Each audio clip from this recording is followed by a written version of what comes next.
Hey guys, how's it going? Again here with NuCapital, Christian, one of your co-hosts, Gio, and we have a really cool guest with us today. And your name is? Gabriel.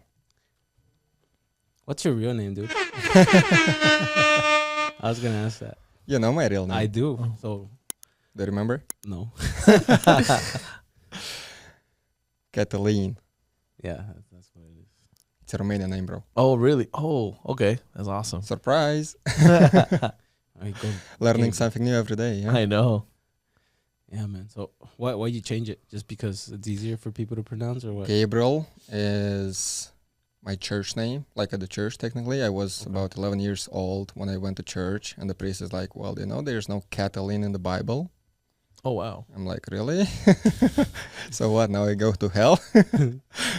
So long story short, he's like, go back home, pick a name, come back tomorrow, we'll give you a new name. Okay. So So you pick. my dad is Michael, Uh-huh. so he's an angel. My sister is Michaela, angel again. I'm like, I want to be an angel. So I picked up Gabriel. Nice. So you So- pick. You were the one that picked. Yes, I am the one that I picked the name, Okay. Gabriel. And then I never used it actually beside going to church and talking to the priest, Mhm. But when I moved to US and I started networking with people here and there, I noticed, especially when I go over the email to reply to someone because it says Catalin, everybody's expecting a lady from Catalina from Spanish. Yeah. Mhm. And then when they get on a phone call, they're like, hey, can I speak to Catalina? I'm like, crap. Yeah. Hello. I'm her assistant. How can I help you? So even now, like yesterday, I got a phone call from DirecTV, Yeah. and they're like, "Can I speak to Catalin?" I'm like, "I'm the assistant. My name is Gabriel. How can I help you?" Oh, I in charge of taking like decisions and such. I'm like, "Yeah, all day long." That's hilarious. So I'm turning down all the spam right away. Hey, Catalin is busy. Like, how can I help you? I'm the Nice, assistant. dude, nice. So now I'm actually making like my business look more fancy because I'm the assistant. Yeah, I have an assistant. Like, now there's tiers in the business. yes. That's good, man. Yeah, people confuse my name a lot, and like, all right, Your name? Yeah. I don't know how, right? So now don't know. I'm pronouncing the whole thing like, what's your name, Giovanni? Because people hear Bro, you have an Italian stuff. name. what the hell happened. They with call the him thing? Gino. Gino? What happened with? I the thing? know. It just plugged out. Yeah. Fuck it. Yeah, just keep going. All right. Yeah. All right. Yeah. Let's rock and roll, guys. Yeah, it's funny because they call him they're like, oh yeah, your friend Gino. I was like, you mean Gio? And they'll still call him Gino. Yeah. Fuck yourself. Like Gino. I never thought even calling you Gino. Yeah, that's I was always calling you Gio. yeah. Now people call me because I think Gino is also like an Italian name. Giovanni, Yeah, so that's why they do that. definitely Italian. Yeah. So I from Mafia. This is where you're getting your money. No, sir. That's Buy my real first, estate? first capital partner right there. I'm just kidding. Nah, just a name. My dad named me after a soccer player. He's a big soccer fan. And what went wrong? I don't know. His knee, like everybody's knees. I'm done. Yeah, so that's how I got my name. So Okay. Gabriel, Do we have a subject, guys? yeah. So tell us a little bit about what you do, who you are, what do you like doing for fun. Give us a little bit of insight about yourself. What do you do first? Let's Yeah. stick with the real estate stuff. I mean, what I do for fun is still sticking with real estate, bro. I know. I That's go what to we do, meetups. I go to your meetups. That's what I do for fun. Yep. Every third Thursday of the month. Every third Thursdays. Yep. So who I am, I'm a real estate investor. Mhm. And this is like a rabbit hole, right? Real estate investing, you can do a lot of things. So my niche is pretty much transactional funding. Okay. What is that for the people Yeah. that do not know what transactional So- funding is? This is a niche out of private money lending. Private money lending itself is another rabbit hole. You Mm. can do gap loans, you can do bridge loans, you can do rentals, you can do transactional funding. That's what I do. Technically, this like one question actually will help you understand if it's a transactional loan or not. The question is, will the money leave escrow? If the money not leaving escrow, and I have full control over the funds, with some agreements obviously, Yes. then it's transactional funding. Because it's just transactional, it's 24 hours. It Mhm. can be 30 days as well, but the same thing, the money doesn't need to leave escrow. And if the money leaving escrow, here's your answer. It's Yeah. a loan, and I don't originate loans, right? You don't do loans. I don't do loans. Okay. So that's transactional funding. It's super easy. One question to figure out yes or no. And also I buy real estate. So me, being an immigrant, technically in the US, I found to be hard to get loans. Even if you have good credit, you still get a limit of like 5 to 10 conventional loans under your name. So when I found Pace, I'm like, oh, this is like a golden mine. I was struggling getting loans, securing loans. I was losing EMDs with hard money lenders, big names also, because they failed to perform on the loan, on issuing the loan on the hard money loan. So I saw a couple of videos online. Like it was an interview, something, Pace talking. I'm like, you don't need social, you don't need credentials, you don't need tax returns, you don't need that. That's simple. You simply have to find someone who's in a bad situation technically. You bring the solution to the table and they allow you to take over the mortgage. I'm like, this is genius, bro. So I got my first SubTo deal, subject to current mortgage deal, for someone who doesn't know what this means in this industry. I got it 2 years ago, January 2023. Nice. And we closed probably another 9 properties since then. That's awesome. Well, one of them was supposed to be mine. We didn't close that one yet. You didn't? It's in escrow. Yeah. We are still waiting on the loan modification. Loan modification. There's a loan modification going There's a on? loan modification. The sellers are behind about $30,000, maybe even $40,000. I don't recall exactly, but it was a large amount of money. So we are working with the lender right now to get all the arrears from upfront and push it on the back end. Right.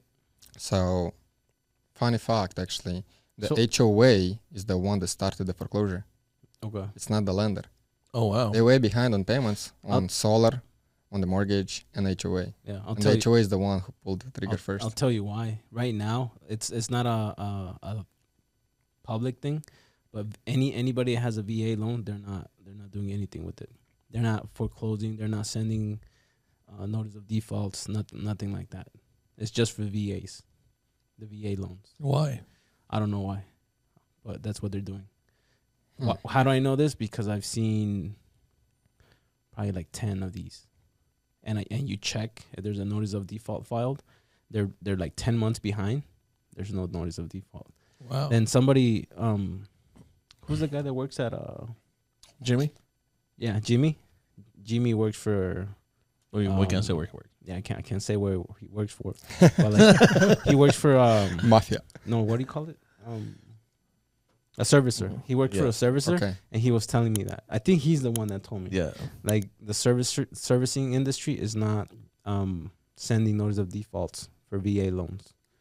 They have like special class or something. Well, Vegas actually has this big problem with HOAs, right? Oh. So back in 2008, right, during the real estate crash, who was the number one company to foreclose on all the properties here in Vegas? HOAs? I didn't know that. Yep. Nowhere in the country you could find so many files as in Vegas. Nowhere else. That's because where HOAs were trying to kill everything. There's that crazy. makes sense because there's an investor here in Vegas that he bought HOA foreclosures and never paid the mortgage, right? Because all the mortgage or the banks were basically shutting down. Yes. So there was nobody to call the loan due. Yes. So he rented them, and right now he's unloading them. Smart. So yeah, if you look at the MLS, those are the ones that says seller financing available. And there's this 1 or 2 girls that they're the listing agents, so you can find them You could call them too. pretty easily. Okay. Yeah. Gio was gonna start a fight. Yeah. I know. I already stopped. I don't like fighting, man. I'm a lover, not a fighter. Yeah. So you're saying you have 9 properties right now. Well, I bought another 9, but we have probably 12 right now. 12 right now. Yeah, we've got 3 conventional. Mm-hmm. The conventional route, the lazy route, the long way route, right? Like the worst route probably ever because all the you have to paperwork. qualify, you have to deal with market rates. So I've got a conventional loan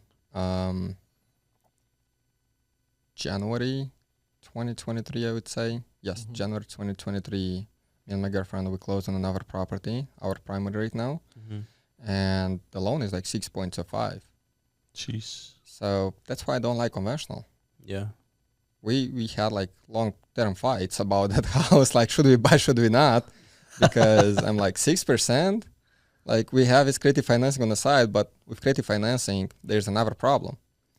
You have to follow the problems, right? You cannot technically pick up any houses you want and make an offer and buy it, right? Even though we're making full asking offers very often, we can pay full asking or over asking because I don't care about appraisal. I don't care about inspections as long as I see and I like what I see. Yeah. So, but the problem is most of the people in default are in like on the edge of a town most of the time. Yeah. Or are in like C-class neighborhoods. And for my primary, I want like probably not A, like not Spanish trails, but something like A minus or B plus, something like that.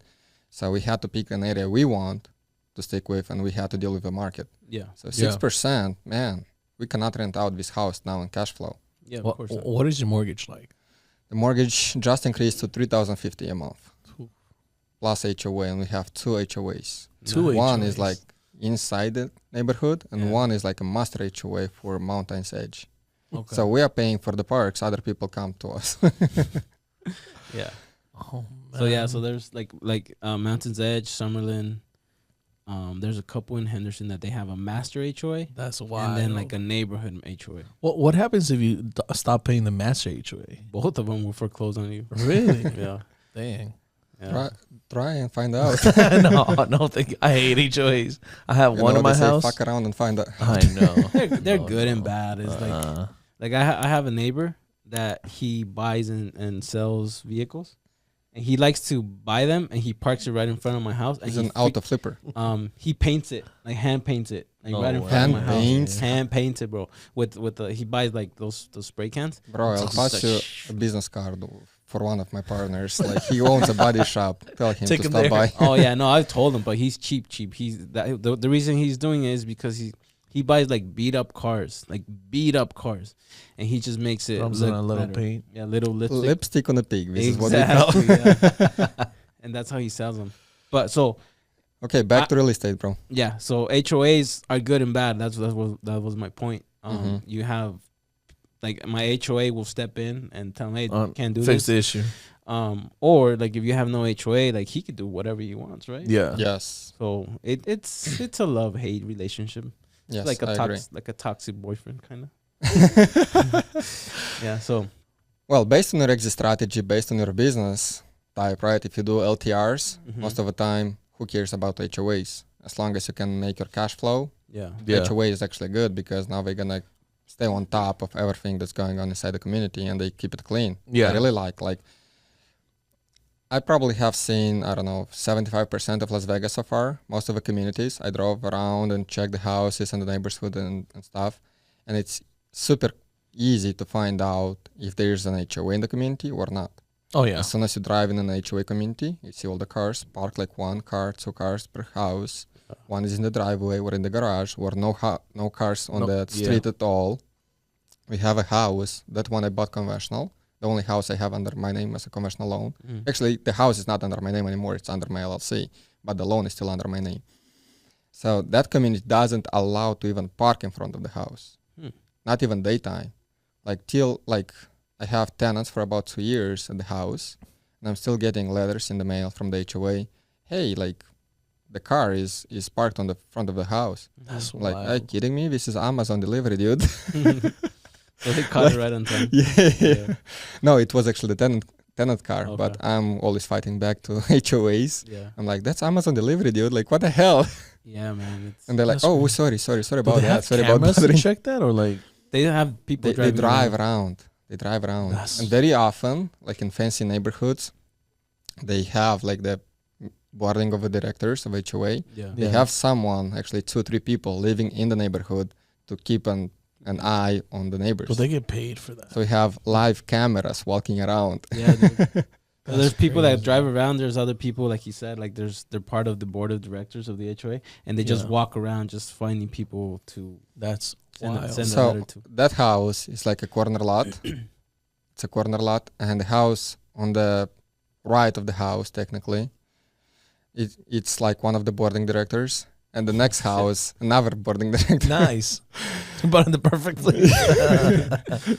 Yep.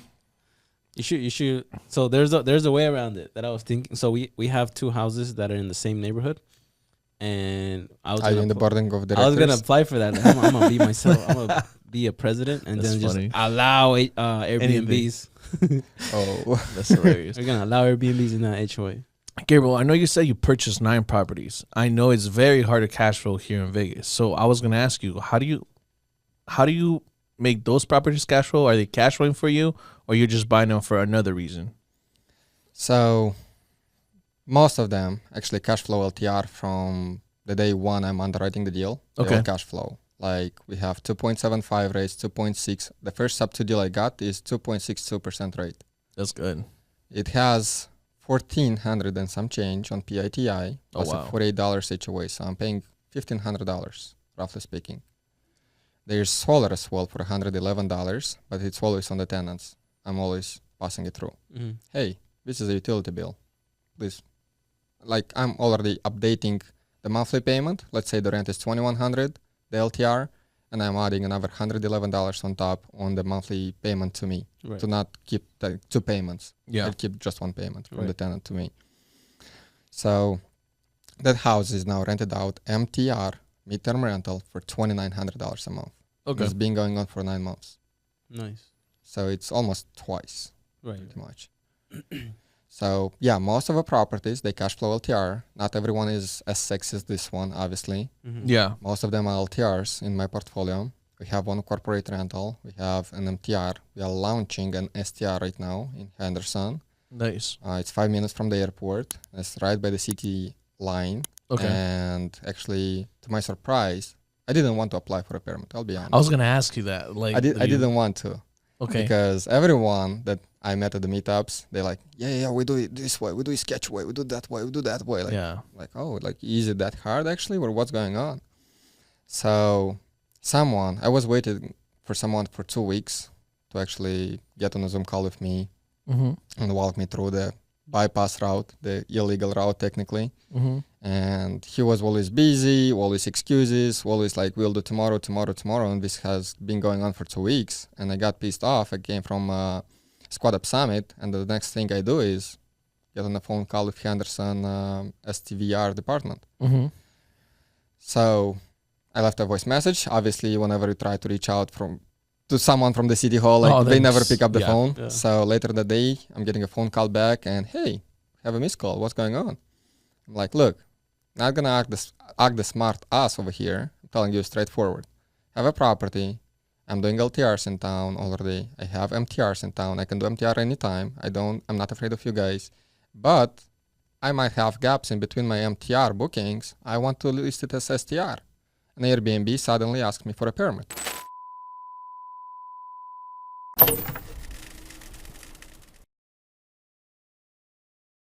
Even though it's in Henderson, I still have to upload a permit to list the property. Mm-hmm.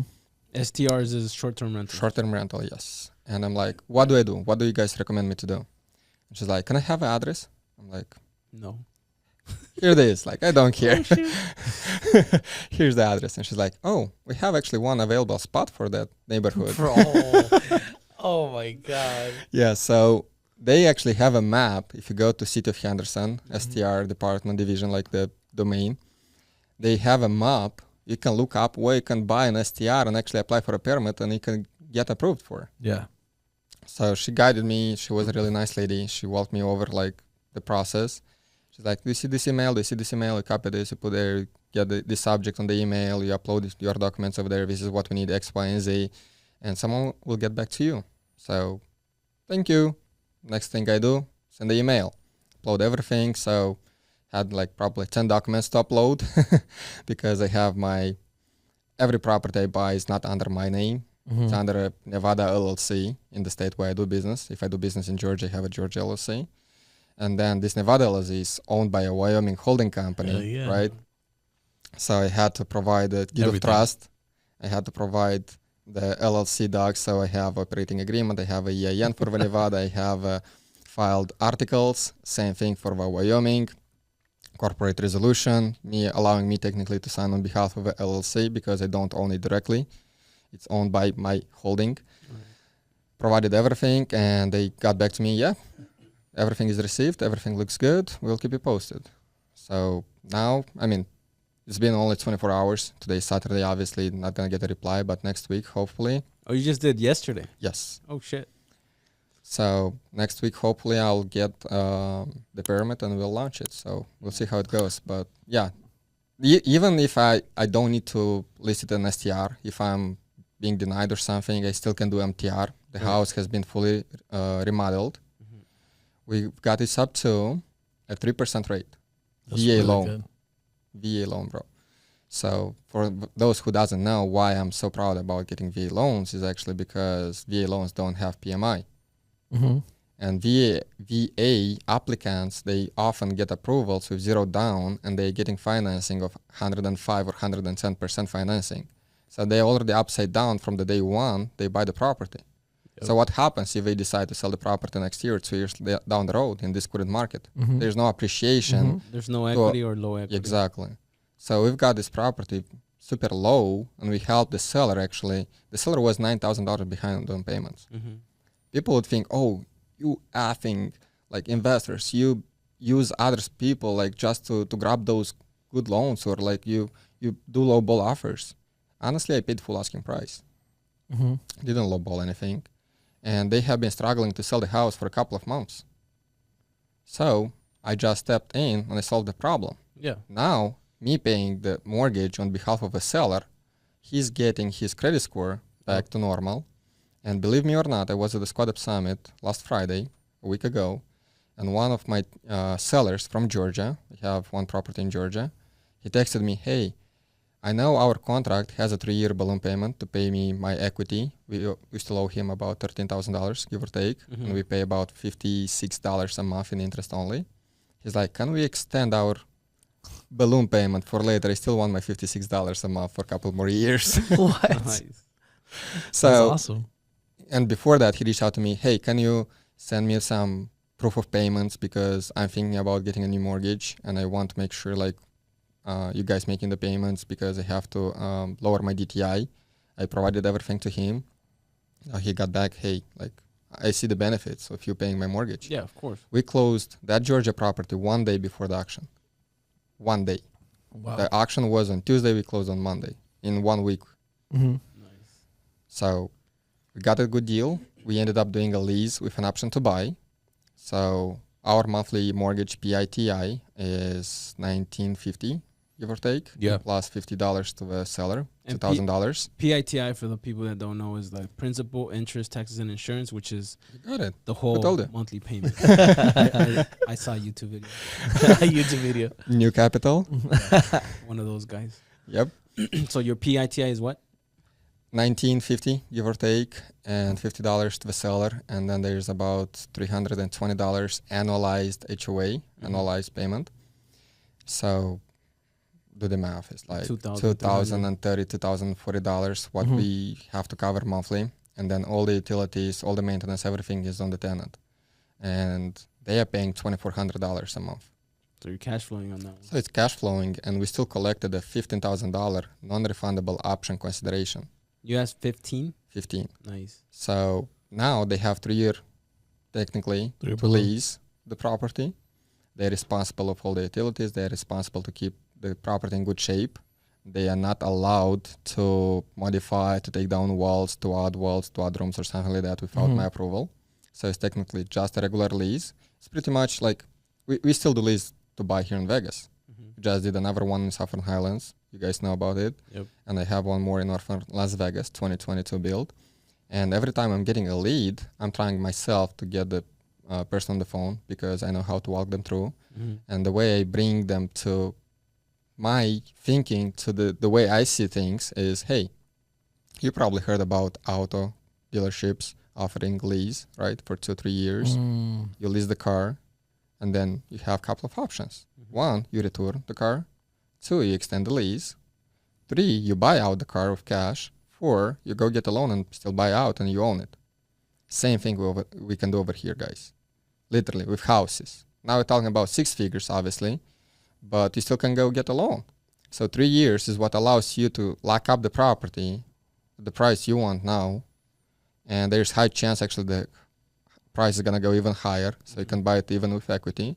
You saw Peace talking about his lease option, the one he closed recently. The tenant buyer had an option to buy for like $550, and the property was worth $650. Nice. Dude, I mean, locking up a Exactly. lease option when you cannot qualify for a mortgage today Mm-hmm. can be very, very sexy for someone later down the road, because you are giving them the time now to work on the credit, income, taxes, and they occupy the property, the one they dreamed about Mm-hmm. Yeah. very often. Our properties, like Saffron Highlands property, is 2022 built, townhome. We have 2 pools, gym, parks, dog parks, playground, barbecue area, and everything you want. And it's very desirable area, Saffron Highlands. We're not talking about the hoods. Yeah. Mm-hmm. The North Las Vegas one is not by the Air Force base. It's not the hoods again. It's like by Centennial Hills. Okay, it's nice. It's Is on that- the west side. Is that the one Deval sold you? No, that one was in the market. I didn't buy that one. Mm. Oh, Deval. The one from Deval, I got it in February. Yeah. The townhome. That's a Yeah. townhome. Yeah. Look That at that one too. is cash flowing from day one. Nice. I got it with tenant inside. It's like 2.75 rate. Yeah, I as saw well. that. It was an attractive rate. 2.75 rate. I believe it's like $1,600 monthly PITI, Mm-hmm. and 2,050 is the rent. Yeah. Nice. Sexy. So you're buying properties sub-2 where they cash flow from day one, right? That's doable in Vegas. It's doable Not to do every that. single one, No, honestly. obviously not every single one, but it's doable. The only thing is that the entry, right? The entry is kind of high. That's why I Yes. saw the that one from first. Deval was $50,000. Yeah, it was like 50, 55, I think. Yeah, I took him down to 50. He wanted Yeah. 60, I believe, and I- then 55, and then we agreed on 50. Yeah, I know. And when we closed, he actually prepaid the month of March Nice. for me. I collected the rent, but he prepaid the mortgage.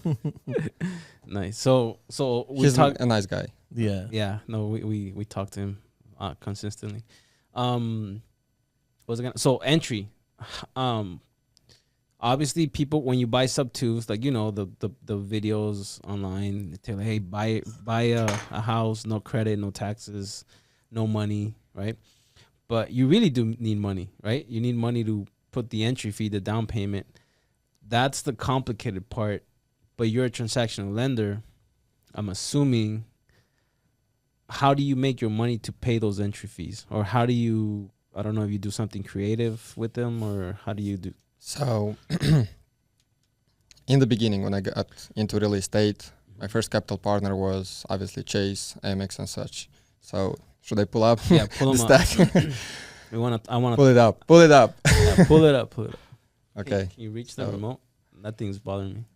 Yeah. This is the stack. This is my first capital partners. Okay. Obviously, it grew like it was probably like this a Yeah. couple years ago. Then I added a couple more, a couple of more, and so on. So How many- all these are credit cards. How many do you think that's it? Like 40? Take a guess and then take a bet. I mean, and Yeah, then we let's, can let's, let's, count. let's do that. So guess how many cards he has on his hand, and put Yep. it on the comments. And whoever guessed the best, we'll give you, I don't know, we'll give you something, right? We'll give you a free one-on-one coaching with Gabriel. Oh my God, bro! Yeah. So You're putting me on the line. yeah. So how this what, were what? my first capital partners. I used to get like 0 APR introduction period, Mhm. and this is how I got. But with 0 APR, obviously have 12 months, right? 18 months at a time. Yeah. So this allows you to get into short-term projects. Okay. So I'm like, how can I get into longer-term projects, right? That's the Right. question, because when you get a $50,000 entry, $40,000 entry, you cannot cash flow $200-300 a month and cover the credit card back in a year. Correct. So you need literally cash. Mm-hmm. And the cash, honestly, doesn't need to always come from your pocket. Right. So I didn't do on purpose. Everything that actually happened in my business Mm-hmm. happened to me, for me. I don't know, honestly.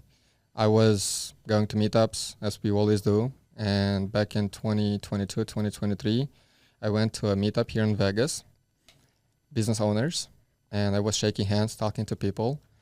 And one guy is like, what do you do? and I'm always the same. Real estate. I was doing like some small flips back then. I was little to no one known in the community or something. He's like, interesting. It's a busy day. Stop by my office tomorrow. We can talk about. So I showed up. We talked about. I did like a whiteboard thing, talking, showing things. I didn't know much about SubTo. I didn't know much about all the exit strategies, but I was excited about the real estate stuff.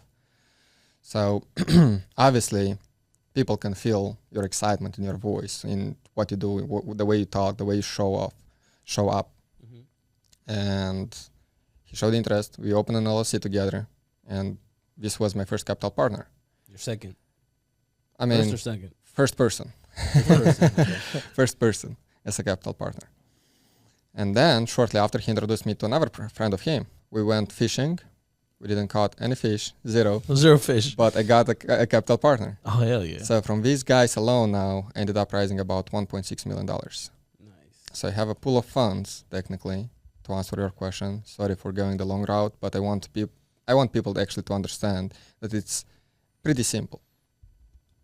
Like, you know, when you watch a magic trick, like you are watching the guy doing his stuff over there, and everyone's like, oh, nice, cool stuff. Yeah. And then when he releases the secret, everyone's like, oh, it's so simple. Yeah, exactly. Yes, guys. Actually, if you do the reverse engineer on everything we do, anyone who does real estate or anything like in your industry, depends what our people are active in. If you do reverse engineer, you can actually find out that it's not hard. Yeah, it's simple, not easy. It's simple. It's simple. It can be breakdown, and you do one step at a time, and you just get it done.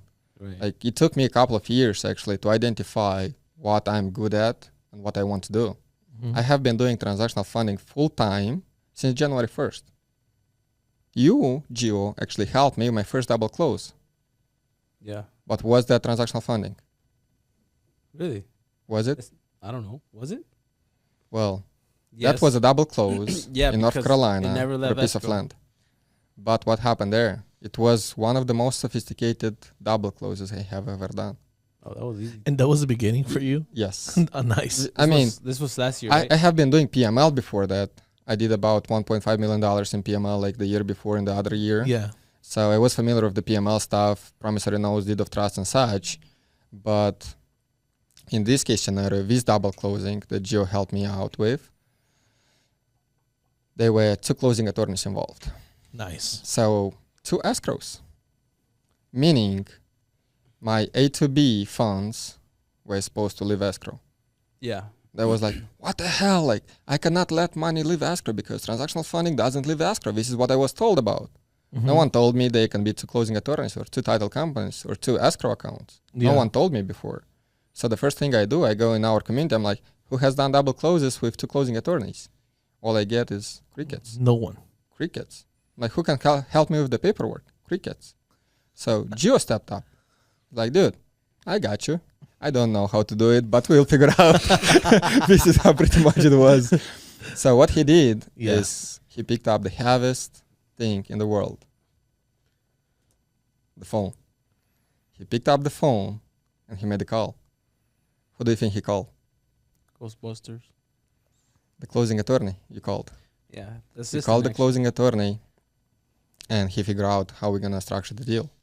So we did a promissory note on the A to B with a deed of trust with a balloon payment, maturity date. And then we notified the B2C about everything. We closed A to B on Thursday. And then B2C was, A to B recorded right away. And then B2C, it was Friday, literally next morning. Yeah. It was last year in March, like March 23, March 24, so a year ago. Yeah. So there was issue. You know who did this one? Who? Matt. Matt and Hugh. Yeah. Yep. Okay. I have closed another 10 deals with him since then. Nice. Holy shit, 10. That many? So basically, there was the main issue was the usury loss. Like the attorney was not comfortable with the interest rate that was on there. So we figured out a way. Like, So, and all I had, like you said, like all I had to do is call. This him was a $50,000 transaction, Mm-hmm. right? It's not a big amount, but I'm like, Matt, what the hell? Like, you're only making like $10,000 on this assignment. Why do you need to double close? Now you're gonna pay me transactional funding fee, transactional lender fee.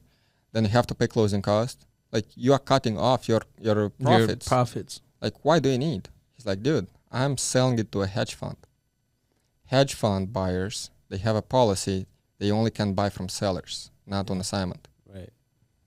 To avoid lawsuits and all the liability that comes with assignments. Do you see what's going on right now in Arizona? Yeah. Right? Oh, yeah. So people don't have proper paperwork, and then the end buyer is getting in troubles.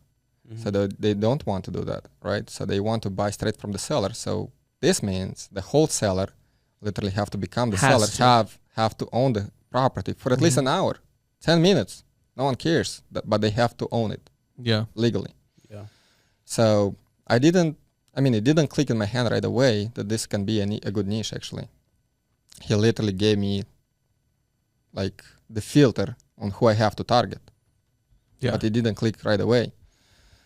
So long story short, we founded this one with Matt, then I founded a couple more. Also, like the following one was a land in Florida. Yeah. It was $21,000. 21. Like, why do you need to double close? $21,000. For that reason. It's freaking small amount, and the assignment is also small. It's not like you're making a double, like 100% cash on cash profit. And they're like, we are selling to a developer. Same thing. So developers, it was something like Pulte, like, big builders in Florida. Mm-hmm. And they also buy from the seller only. So this is when it clicked. I'm like, if I were to target people doing land wholesaling, especially working with developers, because who's buying land at the end of the day? Developers, hedge fund buyers. And then they turn around and develop the land or sell it to developers themselves. So I have done a dozen of deals just on land. Nice. That's awesome. So that was so for people that want to know, like, what's the return on investment on something like that? Like, what does it look like? What's the So average? we can touch base on that, and actually here's the reason why we had issues with that first double close. It was a $50,000, as I mentioned, double close, and my return, we agreed on a flat fee of $1,500. So if you do the math, percentage-wise, and annualized, yeah. we're talking about hundreds of percent Yeah. in ROI, hundreds annualized. And usury law, what it is? It's like 16% or 13%. Depends on the state. Yeah. It can be Depends on the between state, 10 yeah. to 16 to 20, probably max it. Like, That was I believe it's only one state that North has Carolina, so I think it was like 12, something like that. Yep, 12, 14, Ooh. something like that. So I'm like, and that's annualized. And I'm like 10x, not 10x, but 30x over the annualized, like legally speaking. Yeah. So we were debating, like, how do we structure it? How do we structure? So the way around it is to charge points. Yeah. Hard money lenders, always charging points up front. God. So we ended up structuring points, but not up front, but on the back end from the profits, from the assignment. Mm-hmm. It's that simple. That's smart. And I was thinking, like, oh, how would you do that with paperwork? That simple, huh? It's that simple, yes. Yeah. Well, and all you had to do is like just call the attorney, like, hey, how can we figure this out? Yeah. So it's like you have figure to out, you have Gio. to be resourceful. It's like one point that you touch is like we deal with problems. Everybody deals with problems, right? Mhm. It's just like how do you solve them? And if you don't know the answer, like the answer's in your phone. So you touch a point when you were networking with your capital partners. So networking is very important because Yeah. you find everything. You find the answer. You find money. You find answers to solutions or problems that you have Yeah. through networking. So it's a really good point that you touched there. Yep. And it's all about to get a proof of concept. Yeah. Do you think I pulled up like $1.6 million overnight? No, the No. first investment from the first guy was $50,000. The second guy brought another $50,000.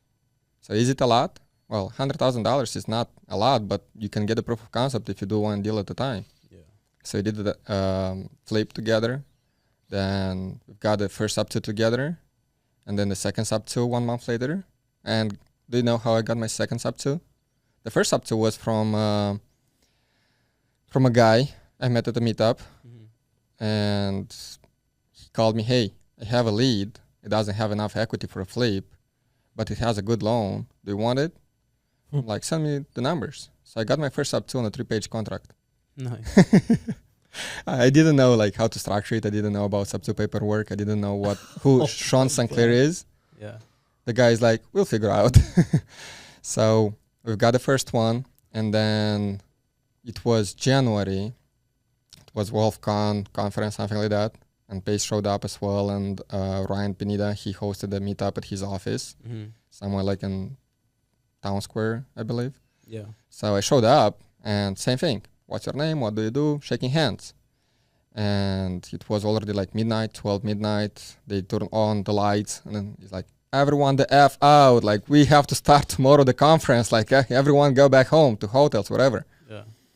And walking to the exit door, I'm like, oh, haven't talked to you yet. What's your name? And what do you do? And he tells me he's wholesaling. He's doing a lot of business with flippers. He's making good money. I'm like, nice. And he's asking me, what do you do? I'm like, I buy low equity deals, SubTo deals. And I was acting like I'm the biggest creative guy in town, even though I just closed on my first one just yesterday. Yeah. But I'm like, it's all about like how you pitch, right? Perception. Yes. So this guy, okay, cool. We have a low equity deal in Pahrump. Do you buy in Pahrump? I'm like, I buy everywhere, dude. Send it over. So next day he calls me and he's like, we have this deal. It's in Mountain Falls, I believe. The community. It's like the only golf course in Pahrump. It's the only one. It's a big community. It's pretty much like Spanish Trail for Vegas. That's the neighborhood for Pahrump. I'm like, okay, I'll drive by, I'll check it out. So I lost my voice at the conference the following 3 days. And then he's like, what's your offer? I'm like, what do you mean offer? Like, you told me it's like $30,000 or $35,000. I don't remember exactly, but it was in that price range. And I agreed on, I'm taking it. And he's like, no, we're doing an auction. Like, whoever bids up more takes the property. And me without voice, I'm like, you told me I'm taking the property. Like, without voice, barely talking. I got so pissed, I started yelling at him, and he's like, yeah, it's yours, 35K. Okay, we're gonna sign the assignment right now. So he sent me the assignment the same minute. I signed it. I'm like, done. Oh, wow. So that was my second deal, right? After a month from closing the first SubTo deal. And guess what? Once you have the proof of concept, my partners, the capital partners, they got the proof of concept and they like, what's next? Give me more. Give me more. It's like a drug addiction. Yeah. And especially when they are not just a PML on an annualized base return rate. They're Now partners. they have skin in the game. They own part of the business. So when they own it, I mean, you tell them, hey, now you own real estate. The only real estate they owned before was their primary. Right. And now you bring investments. Now, I mean, someone's running a trucking business, someone's running a body shop, someone's running an insurance business, someone's running a management business, marketing business, and so on. Very often they don't want to leave their kids their own businesses. Right. So my capital partners, they are like well stabilized, wealthy enough to realize that they want something else as well. They want hard assets in place that if something happens tomorrow, because no one is secured, right? We will die at one point. They want to make sure they have something that's bringing their kids or their like family, Generations, yeah. yes, the relation. They want to have something that they leave behind. Leave the legacy. So real estate, I mean, bro, it's one of the best assets you can leave to your Yeah. kids. And then let them decide whatever they want. They can either keep their equity in place, So, right? Because I'm managing the business. I have a property management business on the side that's managing all the rentals.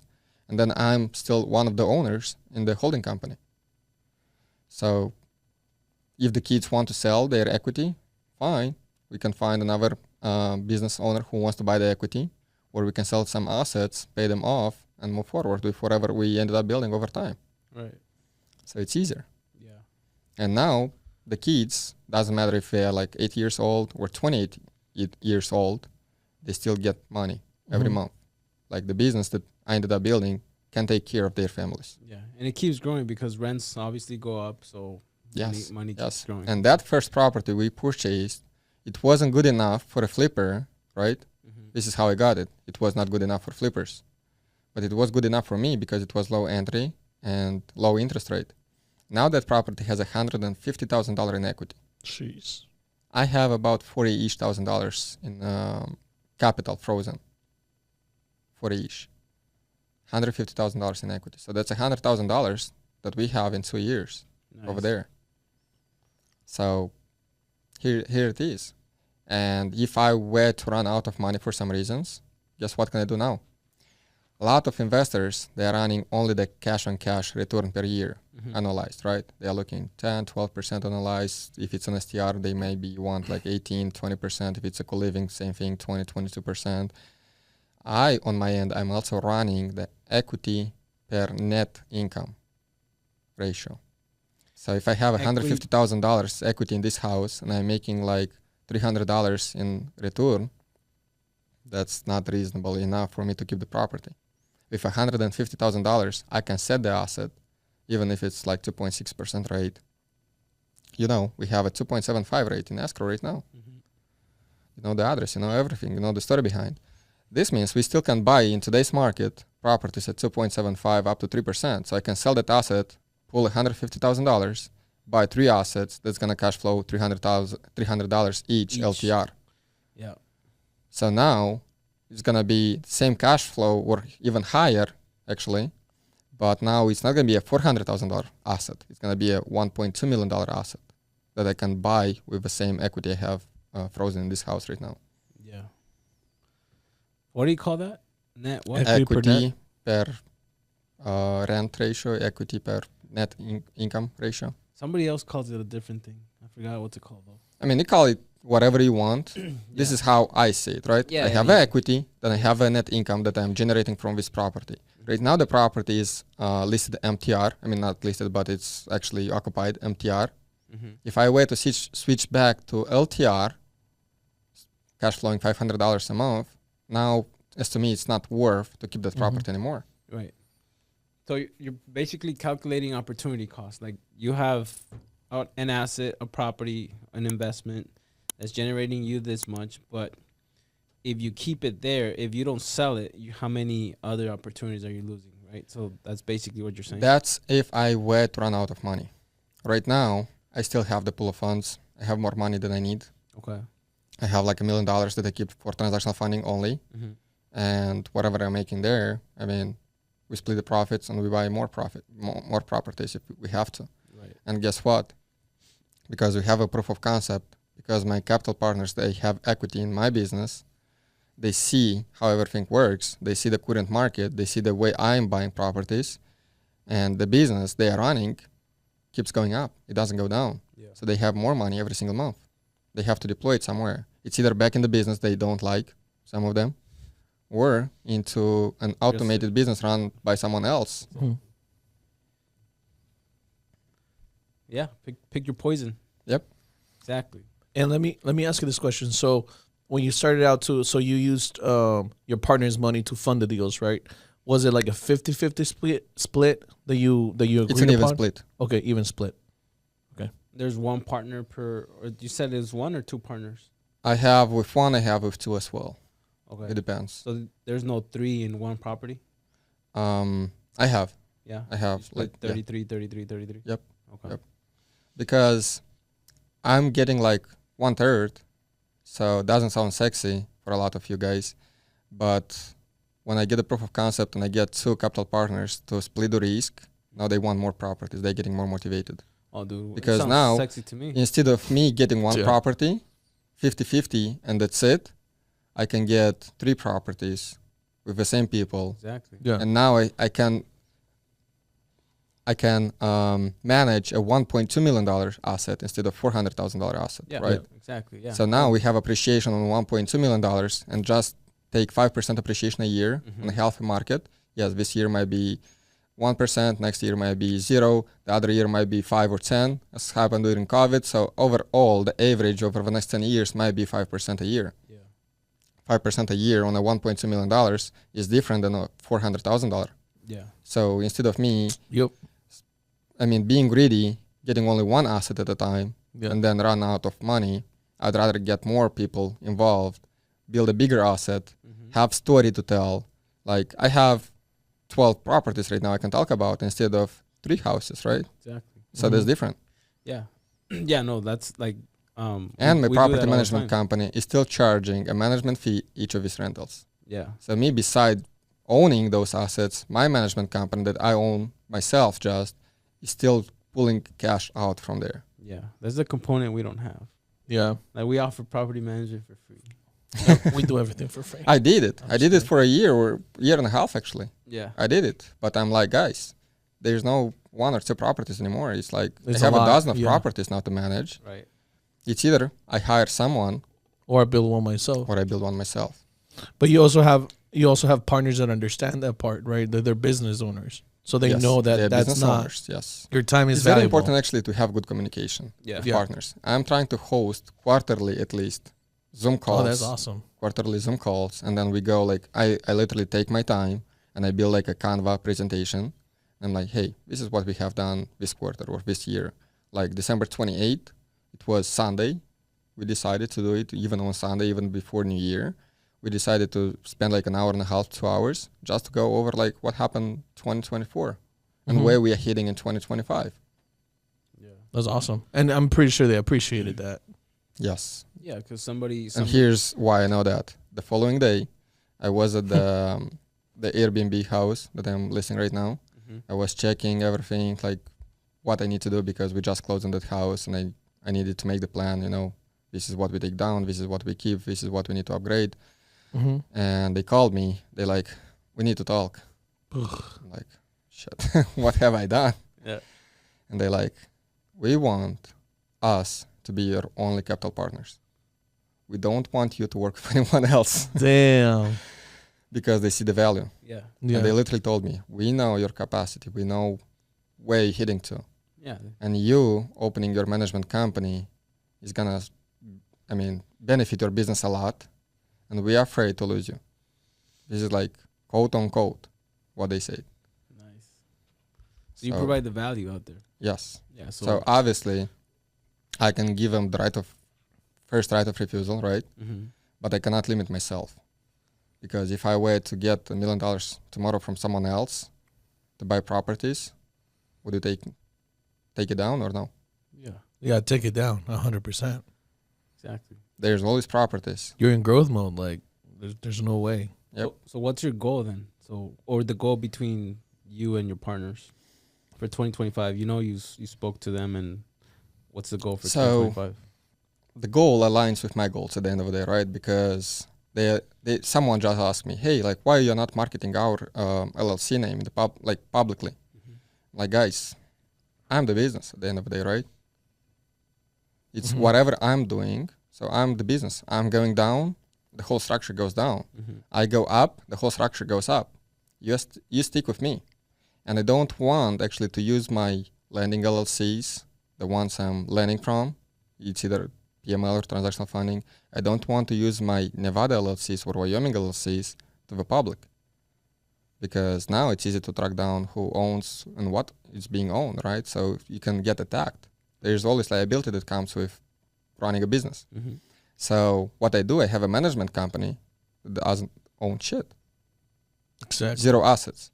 So I have a contract between the tenant. I'm arbitraging. It's not just a management company. I'm arbitraging. I have a master lease agreement between my management company and the Nevada LLC that owns the house, right? So there's a wall. Keep them separate. And then I have my management company, a lease agreement with a tenant.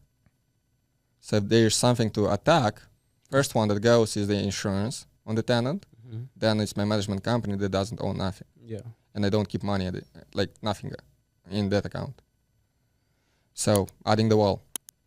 And this is what I'm marketing in the public. Like only name that's going out to the tenant or on social media is my management company. No one knows about my Nevada LLCs that owns like $2 million worth of real estate per each. Right. Then the same thing I do for my lending business. Next Gen Solutions, you see on my hoodie, Mm-hmm. doesn't own shit. And I have been audited already. And I was left with a warning. And here's how it went. I partner up with a hard money lender. Mm-hmm. Not gonna dive deep, but it's from our community, long story short. Partner up, and they never disclosed to me that they are not licensed in Nevada. Mm-hmm. And I'm not licensed either, right? Right. I'm not an agent, I'm not a lender. And what I do, as soon as I'm getting my landing page, I take a screenshot, Hey, we do bridge loans, we do DSCR loans, we do new construction loans, we do small multifamilies. Take screenshot and post on my social media. And I post my company name, Next Gen Solutions Group. The next day, I'm getting a DM, direct message on Instagram. Hey, I'm interested in your product. I'm like, what product? I'm not selling tomatoes or apples. Like, Which what one? product? And he's like, no, dude. Like, I'm interested in a brand new construction loan. I'm like, oh, makes sense.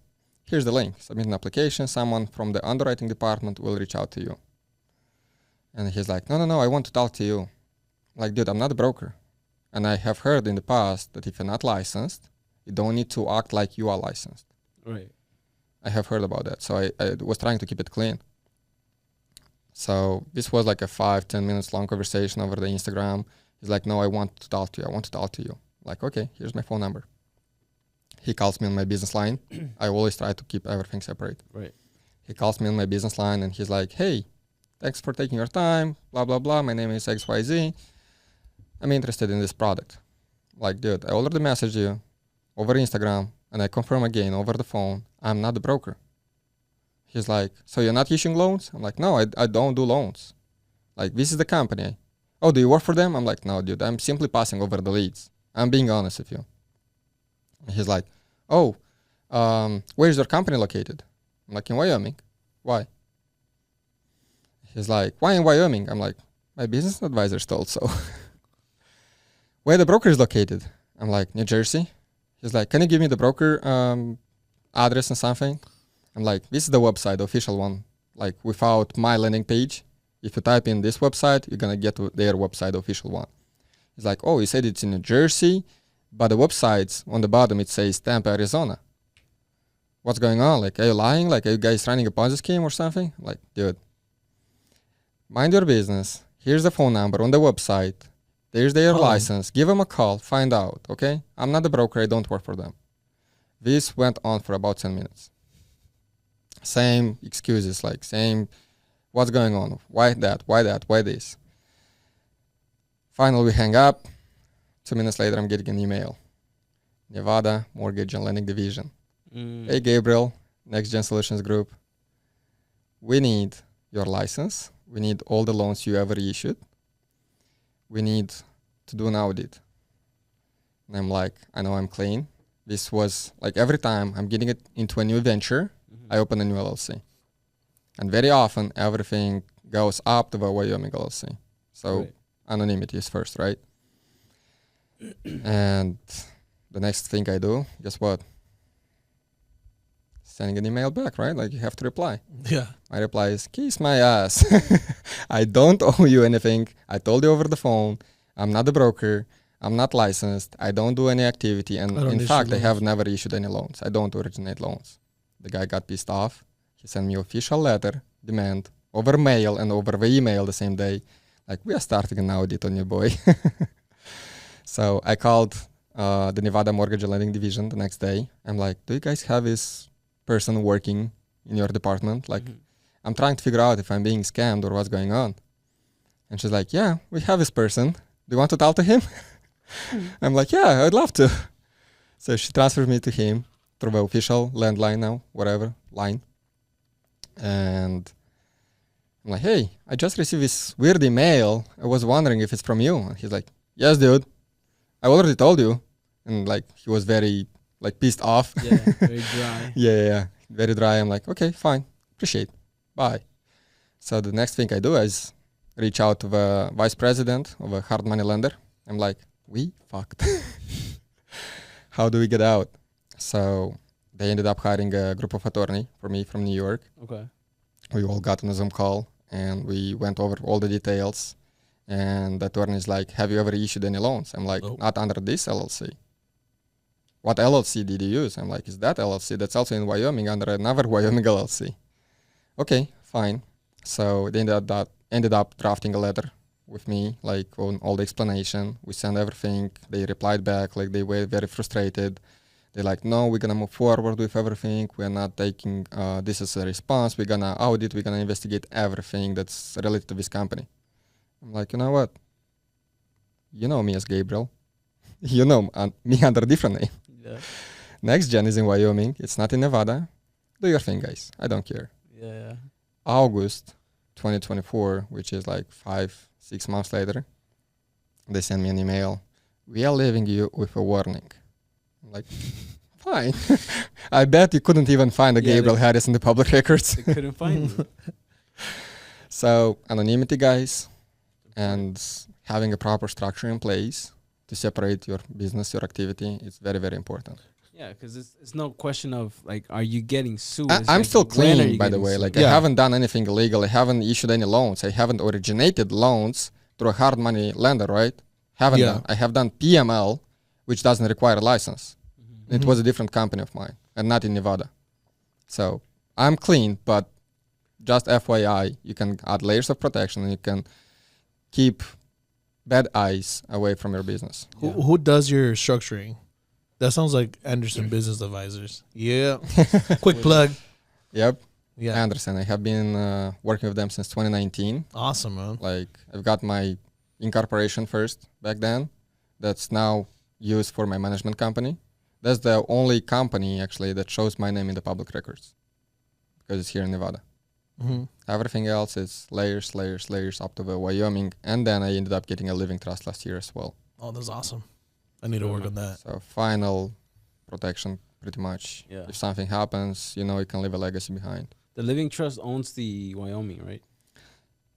It doesn't own it on the operating agreement, but what you do, you have like meeting minutes, pretty much assignment of interest to your living trust. So when you Okay. go open a bank account, it's still it's still me on the operating agreement. Right. And that's something I keep in my safe. It's not in the public records. So I have to prove the ownership when I go to open a bank account. You need to take that document. But when shit hits the fan and I go bye-bye, this is when the assignment of interest kicks in with a living trust, and now it's everything under one protection, one umbrella. Yeah. I know exactly what you're talking about. It's too complicated to explain. We need to get that's Anderson awesome. probably to Yeah. talk That's about like that's like a live sample of you know, having the, like he said, like having this right structure will protect you. Definitely. Anonymity and just layers, because people are lazy at the end of the day, right? So if I have you, that you have all this crazy structure and you know not what to say, because that sounds like but you know what you have done or have not done, right? And I have another person that's running their business under their name. Guess who I'm gonna spend my time on? Well, about the structure, I can give you a perfect example now. So my second property I got as an investment. Yeah. It was a fix and flip, and it was through a partnership. The same thing. Like everything I have done actually in the past was through partnerships, believe me or not. Yeah. I probably only purchased one single property that was conventional, that I purchased like straight myself only. Right. Everything else was through partnership. Same. Everything I do in my business. Same here, bro. Literally, like Same. I like people to Yeah. get along and build a structure, do masterminds and do brainstorming and hack together. It's better. So long story short, I got into a partnership in Alabama, and I used one of my LLCs built by Anderson. We closed. It was supposed to be a quick fix and flip. We got the cash for keys to the tenant. We paid the tenant technically $1,000 to leave the property, move out, so we can start the fix to fix the property. We fixed it within about like 2-3 months and listed it. And shortly after we got an offer, and we were supposed to close May 2022. Okay. The closing date turns in, and I'm getting a phone call from from the escrow officer. Okay. It was a That's title never company. good. Yes, it doesn't Yeah. end well when you get a phone call just on the closing date. Mm-hmm. So they're like, well, have bad news. I'm like, What is it? in my head, I'm already thinking like in 2 seconds, well, we passed the inspection period, we passed the appraisal period, like we only needed the clear to close. So what's going on? Like, what's the issue? And she's like, you are not the owner. I'm like, are you effing kidding me? I did a mistake in the past by joining someone else's LLC, and then he stole the money from me. It was a lawsuit over there. And this time I used my LLC just because of that protection. I want to have control over the asset. And I purchased the house in cash. No hard money, no private money. I paid cash for it. I was the capital partner. And she's like, you don't own the house. I'm like, crap. What do I do? She's like, I don't know. Call attorneys. So the first thing, I pull up Alabama, Birmingham attorneys. Start calling, talk to about 4 the same day, and an hour later, I'm getting a phone call back. He's like, I have a good news and a bad news. Like, I don't know which one I want to hear, but go ahead. So he's like, good news, I know what's going on. Like, fine, please tell me we can fix it quickly because I need my money out. Those are the bad news. Yes. He's like, the bad news is the guy who sold you the house never owned the house. He only purchased a tax deed from the auction. So tax deed is pretty much like tax lien, tax deed, depends on the county and state you're dealing with. Yeah. He bought it OTC, over the counter, on the auction. The real owner, the legit owner, simply didn't pay his property taxes. So what the city does, he actually gets your owed amount and they sell it to an investor. Yeah. And if you don't pay it, plus interest, plus investor's fee, the investor, after a specific period of time, there's called redemption period, they can claim the property. Now they can clear the title and get it. Get it back. The guy, he never claimed the house before selling it to me. And the title company that we use, because we closed with a title company, right? They faked up the documents. The title company? The title company, can you believe that? No way. Yep. It was a title company out of Birmingham, Alabama. And I ended up tracking back through the public records what's going on. So they literally tried to record a warranty deed in the first place. The warranty deed got denied, obviously, because the seller never owned the property. And then the next thing what he did is he did a quitclaim deed without telling me. But a quitclaim deed is nothing, pretty much. Doesn't give me ownership. Yeah. So when we tried to sell it, the title company, now the good one, they found out the mistake. So I'm like, okay, of course, $5,000, pay upfront the attorney so they can start the work, right? Sign the paperwork, and here we go. We've got the first hearing about 7 to 8 months later. The first one, it's so slow here in the US. And he's like, oh, by the way, because the entity was in Wyoming, I showed up on a Zoom call with my Wyoming LLC on top, with my camera off. And the guy with his attorney and my attorney and the judge were all like round table. And he's like, why I cannot see this guy who's suing me and blah, blah, blah. My attorney's like, do you want to talk to him? I'm like, nope. So the guy, he never talked to me. He never saw me. He never knew my name. Technically, it was only my LLC. And he denied everything, like, hey, it's none of my business. The title company was supposed to figure out. I'm new to this. I don't know how everything works out. I was in a mentorship. They told me I can buy tax deeds and then get the property. And you know how everything works with mentorships. Like, they don't often give everything you need to know. But very often we find out on ourselves. So the way he found out by himself is by fucking around and find out. And it turns out pretty bad for him, obviously. And he denied everything, and he demanded that we go after the title company first, right? Because the title company, I mean, and I get it, was supposed to actually clear the title. So we went over the title company. They failed to show up in court, and they closed it completely. They shut it down. They shut down the title company. As soon as they shut down the title company, now we have, like, depends on the state, you have like a limited time frame when you can go after the owner of the title company. Okay. This is what we did. So not too long ago, I got a judgment lien over the owner of the title company. Nice. I got it approved by the court. How much? $50K. Nice. And now, I mean, obviously, the judgment lien is not something I can go to Wells Fargo and deposit, right? Yeah. So what do you do now? You attach it to go back to the seller, like after the seller. So we just had another hearing, and the seller is like, they know what's going on. They like want to do a settlement, and their attorney sent to my attorney a proposal. The proposal was, we are giving you this property and let's settle down.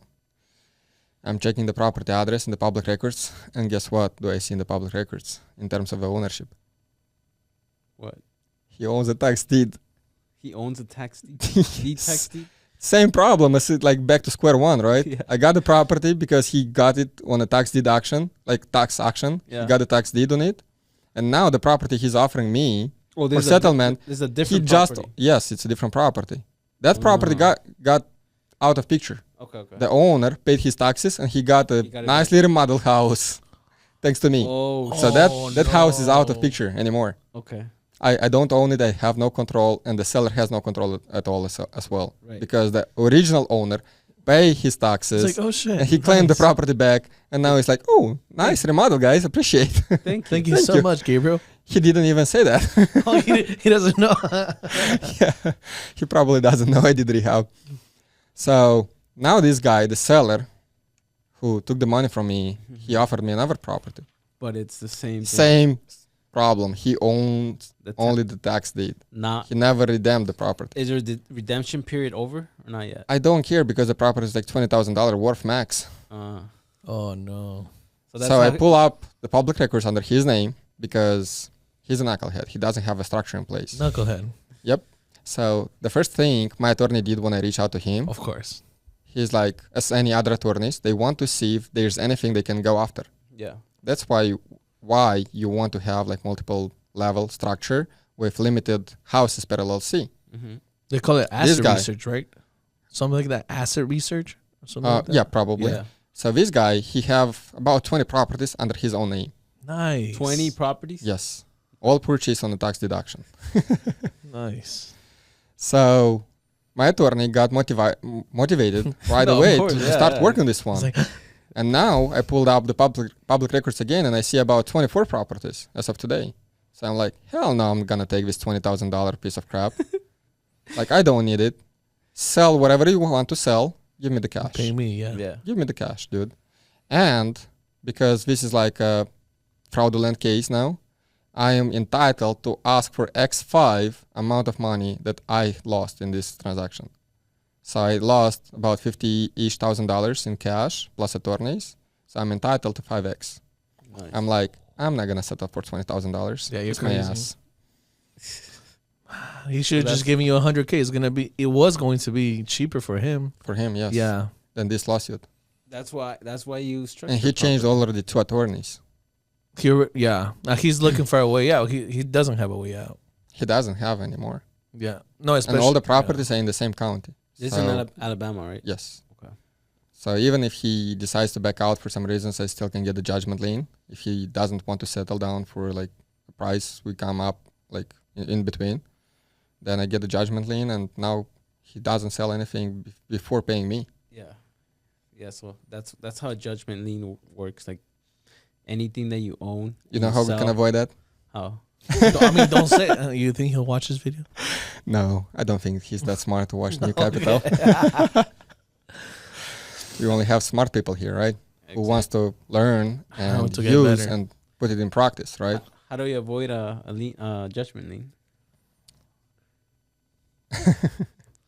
Okay, the way you can avoid it is you can open a land trust Mm-hmm. and you put the property in a land trust. Mm-hmm. And then, as you know, the land trust doesn't have ownership. Right. It has beneficiary, and it has a trustee. Trustee, Right. yeah. So you can set these two to be your Wyoming LLC, which is registered in Wyoming. So even if someone gets a judgment lien against that property, I mean, this is like, as far as I remember, this was a long time ago and someone explained it to me, so don't get Yeah. mad if I'm missing Yeah. something, or like do your own do This your due diligence. He's guys. not an attorney, guys. Yes, so- like full disclaimer, consult I'm your not an attorney. attorney, not a business advisor. This is what was told me. So if you dive deep with your attorney, I'm pretty sure you can find out how everything is structured. But the long story short is you set your Wyoming LLC as trustee, I believe, and you as the beneficiary, or the other way around. Is I the- can't remember exactly. It's probably the beneficiary is the Wyoming LLC. Yes, probably the other way around, as I said. So in case someone gets a judgment lien, because the judgment lien follows you in that county only, Mhm. Yep. and because the trustee or the beneficiary is like your Wyoming LLC, you can pull the money because it's now Wyoming, and you don't own the property. It's Mhm. not you who owns it anymore, Yeah. and you're not the trustee or the beneficiary. Yep. You have control over the asset, but you don't own it, right? So you still can sell the asset, and you're gonna be, excuse me, what did you say? What did you want? Judgment lien? I'm moving out of state. So I didn't know that part. That it only follows you within the same county. Yes. I didn't know that. Is that nationwide or just that specific county? No, it's nationwide, as far as I know. Okay. I didn't know that part. Because I had Yeah. a seller who reached out to me from Utah. Mm-hmm. He owns a house in Bryan Head, Mm-hmm. which is by mountains, beautiful area. Mm-hmm. A cabin. It's a cabin, A-frame cabin, beautiful, gorgeous. And a single family somewhere like by St. George or something like that, like one of those first cities you get into Utah when you drive I-15 north. He reaches out to me. He's like, dude, help me. We need to get out of this situation. I'm tired of dealing with this. Like, I have someone that's suing me, my ex-business partner. I need to get out. Like, I cannot deal with this anymore. Help me. I'm like, look, let's see if we can make a cash offer. This is where we always start, right? Mm-hmm. I looked up. There's not enough equity. He have a mortgage, a healthy mortgage of like 3% rate on the A-frame, and then he has a HELOC on top. So he took the equity out. Yeah. Yeah. He trapped it. Now, on the single family, he only bought it like a year, 2 years ago. So same thing. Oh, If I wait to buy it cash, not enough equity. Like, look, the other way around, we buy creative financing.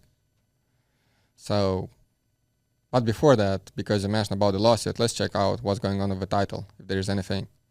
So I reached out to a closing attorney, I believe, in Utah, and they did the title research, and obviously the judgment liens pops up. Mm-hmm.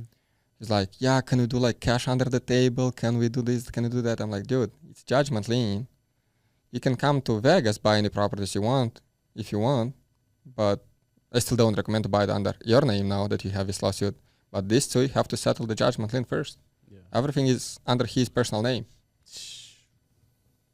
I'm like, your $1 million worth of real estate, it's nothing now. Yeah. It's nothing because the judgment lien is Yeah. $500,000. $500,000. So he just Judgment has lien. half of his assets. Yep. And the loans were like $800,000 combined probably. Wow. So he's underwater Oh, yeah. for $300,000 even if he sells everything. Yeah. Would not like to be in that position. Oh, definitely not. So before you start a business, before you start acquiring assets, you definitely have to consult an attorney, a Yeah. business advisor, someone who understands the benefits of a multi-level structure with anonymity. Mm-hmm. And if you look up at any big players in the world, I mean, not football players I'm talking about, but real estate industry leaders, they all have anonymity. And they always say, we don't own anything, we will just control it. Yeah. They always say that. Yeah. I have Because now, as soon as you buy a luxury toy, guess what? You get out of mind one day and you get into a crash or something, you get liability. Even the car is not under their name. Mm-hmm. Yeah. I was gonna ask you something. Back to the loan parts. So you're saying that private money loans are not actual loans? What? They are loans, but there's different policy and regulations between private money and hard money. Okay. Some states actually even require, as I heard, Let's again, just don't talk quote, about Nevada. quote unquote. I don't know anything about private money lending because I'm not issuing loans. I'm not originating loans. Right. Right. I'm doing transactional funding. So for transactional funding, I can pee on your regulations because I'm not issuing anything. Yeah. I wire the money to escrow. I have escrow instructions. It's an Mhm. agreement between me and the escrow officer, and I don't care about the buyer or the seller or the wholesaler. Mm-hmm. You can wholesale a freaking SpaceX rocket. I still can fund it for you if I have to. I don't care what you do because I'm not issuing loans and I have no contract like with you directly. Mm-hmm. I'm not giving you money. So it's technically not a loan anymore. Okay. It's just transactional in escrow. Transactional funding. Yeah. So it's hard for me actually to give you a specific answer about loans, originating loans, regulations, and stuff like that. But there's, based on some states, there's like limit of private money loans that you can issue. At one point, you still have to get like a license Okay. on some states, as far as I heard. Okay. Okay. So then, But but you can do it until they reach out to you. Hey, we know you are doing loans. We see in the public records. We are getting all your deed of trust requests to record everything. yeah. So can you please get a license? This is pretty much how it's gonna work. Okay. It's not like a penalty because you have done 100 loans. No, before you get to 100, probably they're gonna reach out to you. Yeah. Do you know what that number would be? Have no clue. I'm honestly. asking because we do Are you doing loans? we ask for private money loans, and if people ask us, like, we don't know the answer, so that's why I was asking. Yeah, I don't know either, but I'm pretty sure we can quickly find out. It's a phone call to an attorney. Yeah, we gotta just fuck around. We'll find out. We'll find out soon enough. Yeah. Okay. Well, I don't think you need to worry about if you are not raising capital from the same people, because it's the lender who gets licensed, not you, right? Right, As a borrower. right, So you as a borrower can borrow as much money as you want. right. It's the lender that's being regulated, actually. Yeah, Again, with usury law, licensing, like limit to how much Yeah. in terms of percentage-wise and points and everything. They love to regulate everything, huh? everything that makes money. Everything like, oh, that's yeah, worth regulation. regulating. I mean, that's still good in my opinion, because if you are a borrower, It gives pardon you- me, we talked before our Oh yeah. recording, before we started, we talked about $100,000 EMD request in California, right? Yeah. So we fired up our conversation. It was a really good conversation with Andy. Shout out to Andy. He's a smart guy. And he's like, dude, I'm always raising private capital. And every time someone reaches out to me with greedy requests, like as a loan, I'm like, hey, California only allows you to charge me up to 10% annualized. And he's using the law against the private money lenders to get lower rates. Shit. Oh wow, that's a So- good one. I mean, at least they know. Now they know. Yeah, you as a borrower, you have to be informed as well.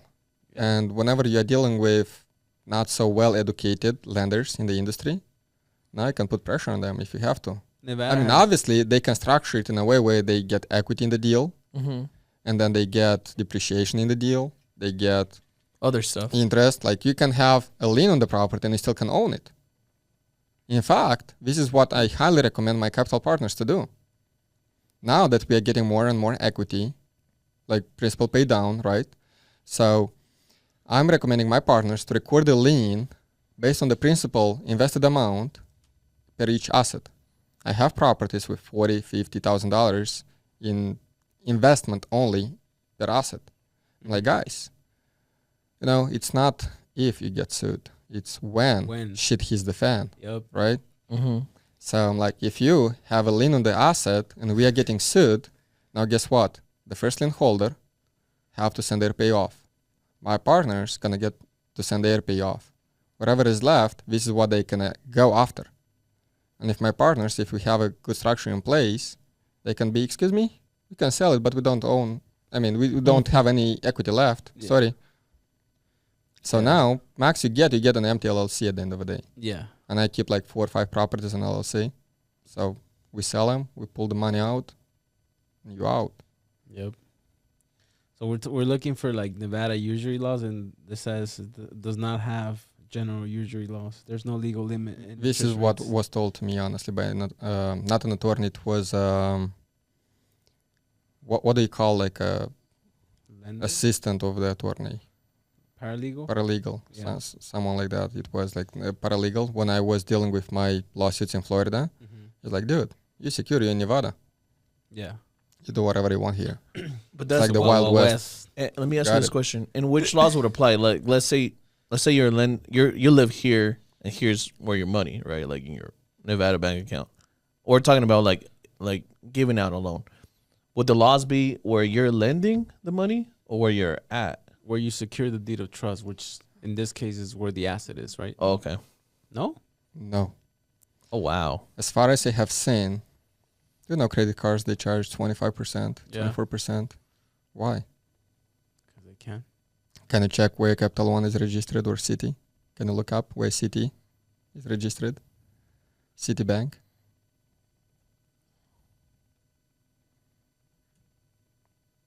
Registered credit card. You put registered agent. No, it's registered address. They're usually like in Wyoming, no? South Dakota. This one. The credit This cards. was Virginia. Credit cards. Credit cards, yes. Like, you know, when you apply for a credit card, you get the agreement in the mail and over the email as soon as you get approved. Oh, okay, okay. So if you look up on those agreements, they have a South Dakota. Like, even Address. though you are located in Nevada, Mm-hmm. their agreement says this binding agreement between you as the borrower and they as the lender governs by the law of South Dakota. So the lender. So is in South technically, Dakota. on your promissory note, this is your binding agreement, right? Right. The promissory note. The deed of trust shows the interest of a lender in the property, so he can get paid when someone tries to sell it. Right. This is what a deed of trust does, right? And the promissory note is actually the binding agreement with all the clauses and everything you want between the borrower and the lender. So you can use the Nevada, for example, or based on whatever your attorney says, whatever laws you want to use. But South Dakota is what I noticed on most of lenders, they're using South Dakota for their agreements or the governing law. And I'm pretty sure like that's what you touched on. The governing law probably benefits them there. Yep. Yeah. Nice. Take this off. We don't get paid by them, so yeah. Not sponsored.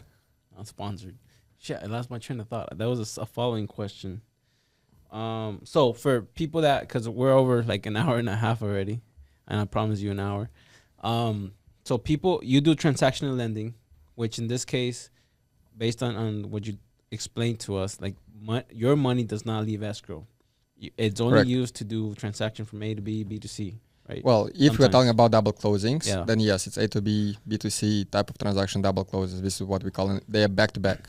Okay. So then, So if it's some people call them, oh, I have a delayed double close. Mhm. Like, let me guess, the A to B is leaving escrow this week, and then you have B to C within a week later. That's a loan. Yeah. Call it as is. It's a loan. It's not transactional funding anymore. Even like as soon as the money leaving escrow for one day, or leave escrow overall, it's a loan. Right. The double close we did in North Carolina, the first one you helped me with, that was a loan because we had a promissory note and a deed of trust. Right. This doesn't happen in transactional funding. Okay. So I do transactional funding, yes. Double closes. We do hybrid transaction as well, like DSCR plus seller carry, which we like to call a Morbe method inside our creative financing community. And then I also do large EMDs. I mostly do like 5 and 6 figures per transaction. I don't like, EMDs on a single family usually is like percent. So we're talking about $2,000, $4,000, $5,000 at a time. I don't do those. I don't like. Because if the borrower doesn't have $5,000 EMD on a single family or $1,000 EMD on a single family, and he's an end buyer, how the hell are you gonna close on this deal? Yeah. I just pulling my leg. I just like playing with me, trying to lock up a property and then go around and find PML. Yeah. No, dude. Whenever you go to buy a property, you get pre-approved by the hard money lender, by the DSCR lender, by the private money lender up front. You get ready up front. And you have to make sure you have proper paperwork in place to protect those people. That's going to help you with money. So I'm not interested in those smaller transactions because they are just newbies most of the time, just trying to waste my time. Yeah.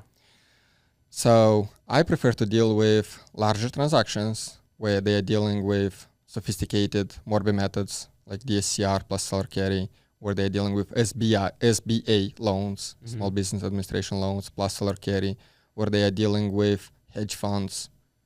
So I know there's more potential to actually close a deal and there's more profits to get. Okay. So people that are interested in that, are you open for people to ask you questions Always, bro. if they're starting? So how do they reach you? I'm doing an office hours today at 4 Office p.m. hours. Anyone Nice. can join. We're going to talk about transactional funding only. Is it every Saturday? Is it a recurring thing or is This is the first day, so I Okay. cannot promise it's going to be every Saturday at 4 Right. p.m. It might be Friday, it might be Saturday, it might be Sunday, it might be a private community at one point. Depends on how many people are going to show up. Right. Like, I don't want to get 1,000 of knuckleheads on one call, right? Yeah. I want to get like a solid team in place that I can work with because I'm tired seeing people losing money in transactional funding. Oh yeah, dude. People are losing money because of wrong paperwork. Yeah. Very often in EMD funding. Yeah, we see that a The lot. EMD, there's 2 dates when you land on EMDs that are critical to me. One is the inspection period, is the most critical date. And the second one is the close of escrow. What happens if the inspection period is 2 weeks and the close of escrow is 4 weeks? There's a gap in between. There's a gap in between where the money goes hard. So if the money goes hard, it's a loss. Yeah. It's 90% loss, guaranteed. So people don't pay attention to those details, and that's why exactly I'm like, hey, first of all, let's make sure you understand the paperwork process and make sure you can protect your money. Second of all, this is money, guys. Money need to make money. Mm-hmm. Do you go to work to your W-2 for free? Hell no, right? No. Every time I'm asking someone, do you go to work for free? They're like, hell no. Like, why the hell do you let your money to go for free, go work for free for 30 days? An EMD, average EMD that I'm doing is like 30 days. In fact, I have an EMD right now going on since mid-September. It's in escrow. Jeez. We pulled it out for a week and then we landed back. We open escrow again. Mid-September, dude. Yeah. Now, today is We're in April. April 6, 5, Something like that. something like that, like first week of April. It's Yeah. been a while. So I'm like, do you think my money is sitting there for free? I already collected my non-refundable deposit up front. And I have clauses in my agreements. Every 30 days passed by, there's interest acquired. And there's not interest because of usual law, because this is not a loan, it's transactional funding. I have flat fees adding on top. All right. So people that want to know more about this, so you have office hours, but hopefully it's recurring. So I'm gonna be there. So send me, if it's a Zoom, send me the link. Yeah. How do people reach out to you for questions, or if they need transactional funding where you guys can, or maybe they have, I know you have like a exclusivity agreement with your capital partners, but maybe somebody who comes, hey, I have 2 million. Would you want to partner? How do people reach out for to you? any questions, it doesn't matter if you're looking to buy a house with me, if you're looking to buy a business with me, multifamily, getting into transactional funding, building a pool of funds. Actually, I have a lead right now. It's not a deal yet. It's a lead Mhm. where I might need to roll like $1 million per month at a stabilized rate. It's loans. This is PML. But I might be open to do a pool of funds anytime soon to build like fund. So that's gonna be a guaranteed annualized percentage rate. Mhm. So I'm getting more and more demand, and that's exactly why like I want to build a pool now, because you and other people want to do business with me. Mhm. I don't want to turn down. And you, for example, you have 100 Gs, he's getting 100 Gs, someone's getting a mil. I want to pull all the funds together, and you get paid a percentage from every deal I'm closing. Right. And it's like per ratio the amount of money you put in the fund. So obviously I'm not going to say no. I'm going to be down for any opportunities that makes any sense to me. Right. So the best way to reach out to me for now is social media. I'm very active on social media lately. Like one of my goals for 2025 is actually to become like not an influencer, but an active user and helping people by throwing my name out there and showing that, hey, I can do this. I can help you. Reach out to me. So social media, Gabriel Harris, both Instagram and Facebook. I don't have X. I have LinkedIn, but I'm not using it yet. Have to get more on top of it. Mhm. And then the website should be up and running soon. Like we are building the CRM right now, and then the website is going to be up and running soon for transactional funding. So I'm not going to disclose the domain yet until we get the final approval. For now, Gabriel Harris, look me up. On Instagram. It's me sitting on a rock showing the peace sign. Yeah. Yeah. No. And congrats on your social media, because like the reels that you've done that you tagged us, like those are the best performing reels. So you're Oh man, Yeah, man. you're You're doing killing well. it. awesome, Yeah. awesome. So no, yeah, we see you, bro. We see you. Yeah. So- Every single time someone asks me, oh, well, but what do you do with social media? I'm like, if you're doing like any type of like transactional stuff or anything that has to do with Gator, I'm like, just look at Gabriel Harris and copy that. Yeah. Copy paste. Yeah. Copy paste. Honestly, this is the easiest method to get rich. You don't need to invent the bicycle again. Just Yeah. look what people that are so, ahead yeah. of you do. Just copy. Yeah. It's that simple. Just copy that. And reach out. Don't be afraid. I was so freaking afraid in the beginning to reach out to people. It's just people. Even to title companies. When I had to call my first escrow officer, I'm like, what should I say? Hello. Oh. Never mind. So yeah, never mind. Wrong number. I know, man. But honestly, now I'm so open to talk to people, Yeah. and You I don't have care to. about my accent. If you guys care, shut down the video. Appreciate for watching for an hour and a half.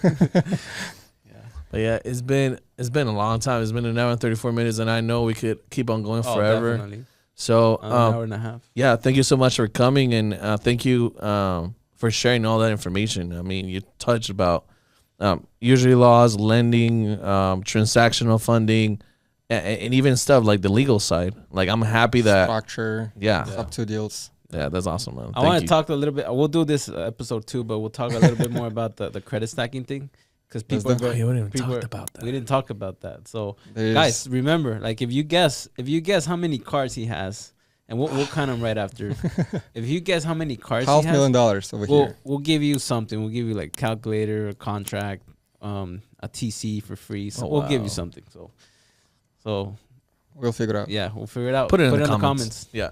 All right, guys. Gabriel, thanks so much, man. Appreciate it, guys. See ya. Out.